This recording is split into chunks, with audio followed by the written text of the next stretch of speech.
आज इस वीडियो में हम प्रायिकता निकालना सीखेंगे। हरप्रीत दो भिन्न सिक्कों को एक साथ उछालती है। इसकी क्या प्रायिकता है कि वह कम से कम एक चित्त प्राप्त करेगी।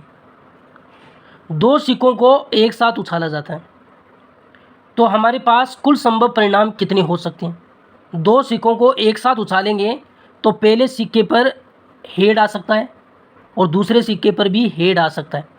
हेड का मतलब चित्त है और टेल का मतलब पट है। पहले सिक्के पर भी हेड आ सकता है और दूसरे सिक्के पर भी हेड आ सकता है।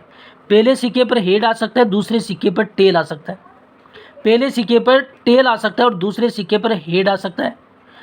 पहले सिक्के पर टेल आ सकता है और दूसरे सिक्के पर भी टेल आ सकता है। ये कुल 4 परिणाम बन रहे हैं। कुल जो परिणाम बन रहे हैं दो सिक्कों को एक साथ उछालने पर ये 4 परिणाम ही बनेंगे। हमारे पास प्रायिकता का फॉर्मूला है PE। ई का मतलब है किसी घटना के लिए प्रायिकता निकालना। इसका फॉर्मूला है घटना E के अनुकूल परिणामों की संख्या।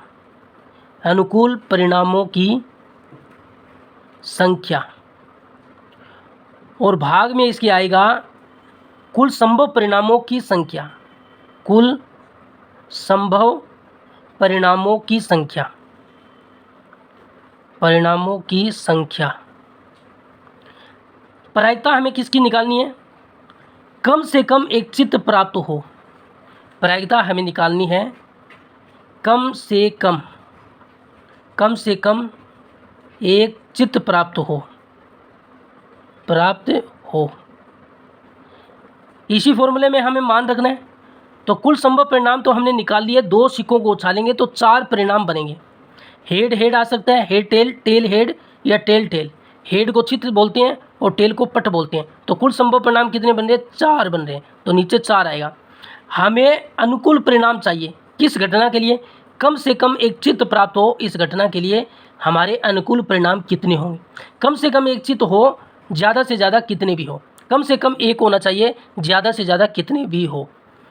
यहाँ पर चित्त, यहाँ पर भी चित्त। इसमें 2 है, 2 है चलेगा। इसमें 1 है, कम से कम 1 होना चाहिए, ये भी चलेगा। कम से कम 1 होना चाहिए, ये भी चलेगा। लेकिन इसमें चित्त नहीं है तो ये नहीं चलेगा। कम से कम 1 हो, ज़्यादा से ज़्यादा कितने भी हो। तो हमारे अनुकूल परिणाम कितने बन रहे हैं? 1 2 3 अनुकूल परिणाम बन रहे हैं। तो ऊपर आएगा 3, नीचे 4। 3/4 इसकी प्रायिकता होगी।